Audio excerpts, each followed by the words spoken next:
Good afternoon. We want to have a quick check of the tropics here because we have a hurricane on our hands in the Caribbean heading toward the U.S. mainland for this weekend.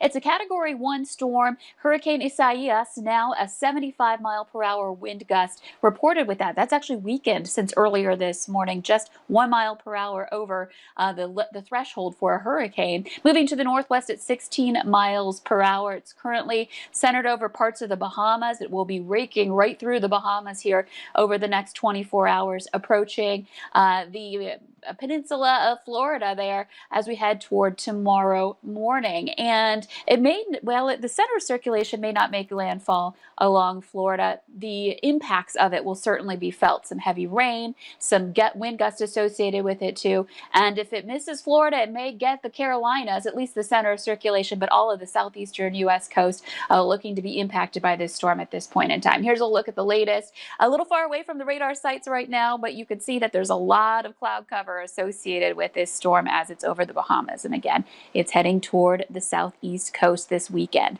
Here in the valley, we've got our own issues. We've got some storms rolling through along a cold front that's going to continue to impact us as we head through the day today. No current severe thunderstorm warnings. We do have some storms that are a little stronger than others. One up toward the Maddock area, or the Hallock area rather.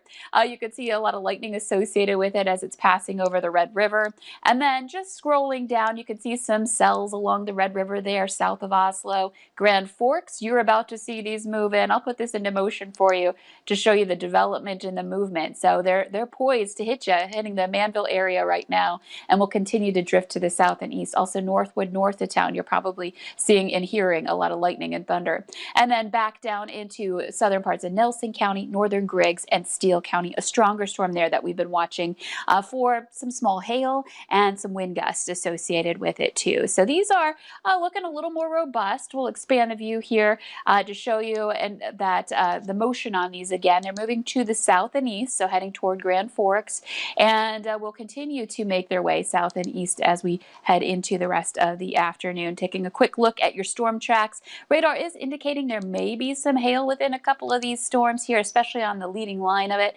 and still estimating perhaps close to an inch in diameter as they move to the southeast. Not at a very fast rate though. We're looking at about 18 miles per hour on that particular cell. So this is that main round that's moving in, though we could see some more as we head into further parts of the day today, and I'm going to show you that coming up here. So far, though, the Southern Valley and over to the east, it's been pretty quiet. Our temperatures are into the 70s and 80s. 81 in Fargo. It's 84 in Grand Forks, so already warming up. You're probably noticing a difference in the warmth today from previous days. And wind speeds are a little brisk ahead of the front. You can see a gust to 25 in Fargo, 21 in Grand Forks. Already seeing a northwesterly wind in Langdon, and that's a sign where we've got that wind shift going on in general with this system. So checking out your hour-by-hour planner, we continue to watch this spread to the south and east. More storms form, and early in this event, we could see a couple of these flare up briefly, and that means produce a wind gust that reaches that severe limit, that 58 mile per hour limit, and also maybe some hail that gets up to an inch in diameter. So don't be surprised if you do have a warning, but this is not necessarily going to be a widespread severe event. Heading into the rest of the evening, if you've got some Friday night plans, there is the potential they might get rained out with these storms moving through.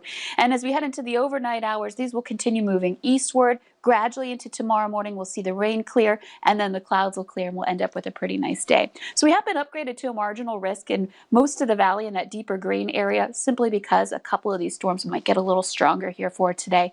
But after that, the weekend looks great. We're looking at some great conditions Saturday and Sunday, sunny with temperatures in the upper 70s to 80, and that carries over into next week. If you're like me who uses Friday for a nap, the rain will be so peaceful, but the hail is kind of like the alarm. It's just going to wake you right up. Thanks again, Lisa. We're driving a long way to satisfy a food craving just to see closed doors instead. Even with this sad news, he did not leave disappointed. That story straight ahead at noon.